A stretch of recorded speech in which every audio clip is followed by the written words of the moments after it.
Okay, this is Mike McKinnon from Three Oaks Senior High again. This section is going to deal with flaring brake lines, dealing with the ISO flare and the double flare, how to do them, how to repair an old line. We have the opportunity here to have an old line from a Ford truck that we're going to do as well. We have a tool from Britain that works very, very well. Students have great luck with it. It's been able to be broken and fixed a few times. So we're going to use that tool. Probably won't be the tool you'll use mostly out in the outside, because many shops won't have it. But the concept of the different types of flares there and how you perform them are still being covered. So start out. Biggest thing is the tools that you're going to use when you're using this flaring tool. So if we scroll down here, these are two sheets that I done up to help clear the waters as far as what's the details are. So this is a double flare here. So basically the flare goes in here. So it's kind of like a shape like that. Ooh, get here in front of the camera. That. And it takes a double flare nut. Now a double flare can be either imperial or a metric nut on it. So either car can have them if it's shaped in the way that flare is. These are the tools you'll use to do the double flare. So here there'll be, you can see here where it goes out a little bit like it's splayed. This here's the press, and this sets the line. So we'll go through the process of both a double flare and an ISO flare. And for the line we're repairing on the Ford, both of those are double flares. So for the ISO flare, these are the tools you use. This here is straight. The ISO flare nut is metric only. So it's sometimes called a metric flare, ISO flare. And for lack of another term you'll often hear is bubble flare. But I find the words too close to double and often confused with students. So the double flare nut has flat shoulders here, and it pushes the flare straight. So the double flare kind of has a flare out to it, and as the ISO flare pushes straight, the double flare, because it's flared out like that, as you tighten the nut on that one, it wants to squeeze in. So the male flare, okay, male and female, so the male flare and the double flare, female flare, they go together, so it's the opposites. And as you thread them into a caliper or brake hose or whatever it is the mating surface is, that as the tighter that nut goes, the tighter the two pieces of steel squeeze together and form that seal. So there's no need for putting Teflon tape. Teflon tape is only for pipe thread. This here setup here, the tighter that nut squeezes, the tighter the flare becomes.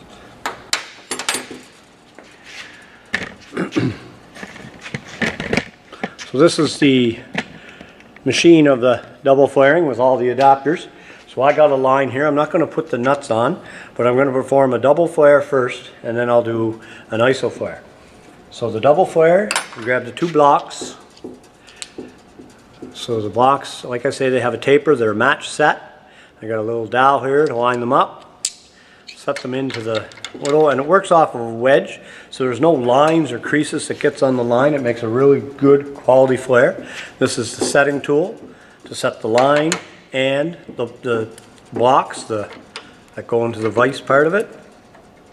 So you just bring the line past, you can't see that very well in the camera, but you bring it up to the gold colored line setting tool, and then bring your blocks to it. Hold them both to it before you start to tighten. As you tighten, the wedge here will tighten, and the line will get squeezed exactly at the depth it's supposed to be. So you just hold the line there, start to squeeze the clamps. Make sure the clamps are in nice and flat here. So if you've got a long line, sometimes the weight of that wants to push the blocks down. So you just squeeze them. Okay, now our blocks are in tight. Our line is set to the proper depth, and now we can perform the double flare. I may have said I was going to do the single flare first, or the ISO flare first. So this here, it's a double flare, so basically what that means is you're doing two operations. You're doubling up the steel at the flare. A lot of places used to just do a single flare, but a single flare is more susceptible to crack and split, which will cause leaks. In automotive, a single flare was never acceptable. So on this, you'll see operation 1, and then you flip it over and it'll say operation 2. So operation 1 is done first, so you just make sure that's facing the line. You simply just bring it in, make sure the line is deburred after the cut. You just squeeze it in until it kind of fetches up. You don't have to go any tighter. Back it off. Flip it over to operation 2. It'll almost self-center itself since the first one's squeezed. You want to make sure it is going into the center of that line. Then we bring it. Okay, we squeeze that. And as we bring it back, this here back piece here will squeeze against the wedge, the blocks that are wedged in, die block. And as soon as they're let go, that's as far as you need to take it. Now everything can be come out. The block come out. And there is a double flare.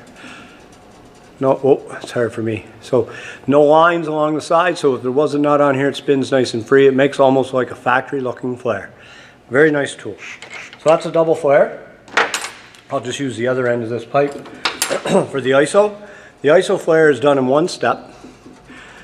So the setting side is here and the flaring is here. Done here. So we just put in your setting side first. Grab your blocks, make sure you have the right blocks. These are kind of dummy proof, but students will sometimes get them mixed up, or people will get them mixed up. Just make sure you have the right blocks and the right that match for ISO flare or double flare, whatever you're doing. Same thing, bring the line up to the setting block, bring your blocks up to it. Nice and loose, so everything's still able to move, but everything should be up to the setting. The one that sets the lines and wedges, puts the wedge blocks in or dies. Tighten it up, wedge it in. Okay, back it off. Okay, so your line is set properly depth. Flip around your tool and you're ready to do the other step of an ISO.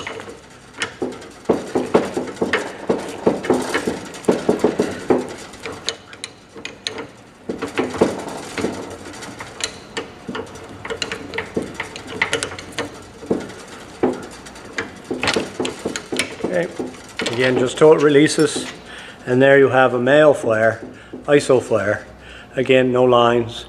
It's got the shoulder of the nut would hit that and push it straight into the double flare to make a nice tight seal. Okay, so that's both of those. Now, we have an old line here from a Ford truck. And as you can see, if I can get it to the right spot quick enough here, right here where my finger is, the rust is quite thick, and you'll see a darker color there. As I flick away the rust, you can see that the fluid underneath, it's leaking there. So I just cut when you get an old line like this, you just cut either end off, use a 6-point socket to get the flare nuts off, and then you can reuse those old flare nuts. So the cost of repair is not too bad. All it is the cost of the new line. And if you have the flaring tools, you can save yourself a lot of money. If you know how to bleed the brakes, sometimes you'll get into trouble of bleeding the brakes as well. Sorry for my camera tricks here. So that's the whole line there. So we're just going to try and match that closely. It just goes on the rear axle of the Ford truck. So in the other vise here, I'm going to set up here to drill out.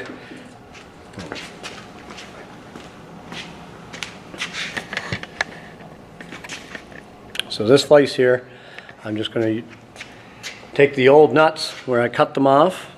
You'll see the line there. It's rusted in there fairly solid, but the nut itself is still in pretty good shape. I'll take a wire wheel to it after.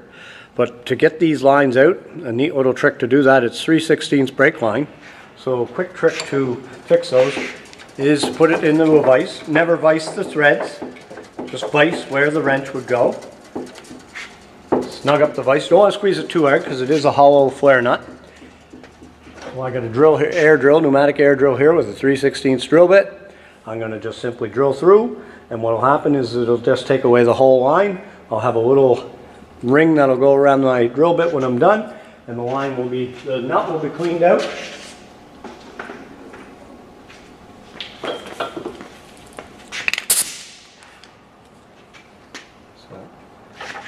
And if it's rusty enough, it won't spin on you.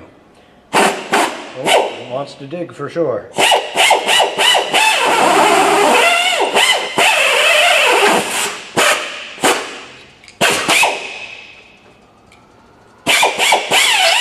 Okay, so there we go, and there's the little ring on the end of my drill bit right here.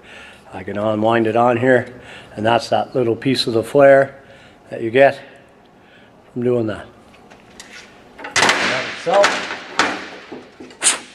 it's nice and clean. Okay, and I'll take that 2-wire wheel later. I'll do my flares. So the other nut, same thing.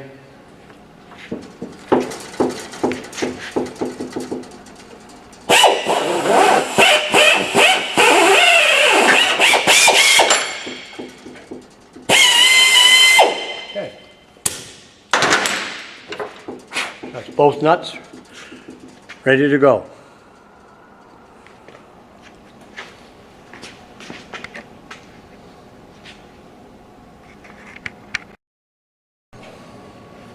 Okay, both my nuts are cleaned up. Now I'm going to lay out the brake line. So you buy your brake line, 3/16 brake line. This is the old double wall seamless steel is what you want to use for brake lines. There's a few products out there now. Some have a lot more copper content in them, so they're a lot more pliable. This one is the old standard. It's a little harder to work with, but it still works very well. It makes a great brake line, very cost effective. So to unwind this, to make it straight, you just hold down one end, and I usually get on the floor to do this and just use my feet, but here I want to, for the purpose of this, you just push down on the line, on the bench, and then unroll the line. And it'll give you a fairly straight line to start to work with. This line, now I'm going to just take a rough guess here yet, to one end of it, and then I'll make my flare on one end. One of the most common mistakes when people are making lines, myself included, is I forget to put the flare nut on. So first thing I'm going to do here is I'll put my flare nut on. Now sometimes the flare nut will slide all the way down, so you want to make sure you put the right flare nut at the right end. So this flare nut goes to this end of the pipe, straight to there. I'm going to do a big hoop right there. So a lot of times I'll bend it at the first hoop that I'm going to use, and that way the nut won't slip off. Okay.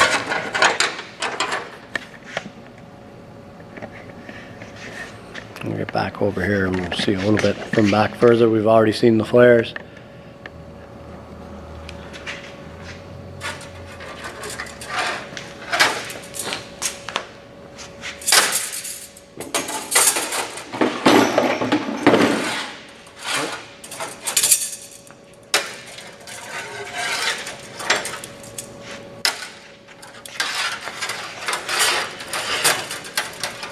Okay, so these are all double flares.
One end done, put the flare nut on.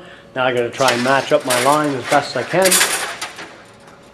So this is the line that I'm trying to do I'll follow these curves a bit. Sometimes what I'll do is I'll just measure the length with a tape measure or a sewing tape measure, and then I'll cut it to the length or a little bit longer, and I'll do one flare and I'll bring it to the vehicle and make my bends.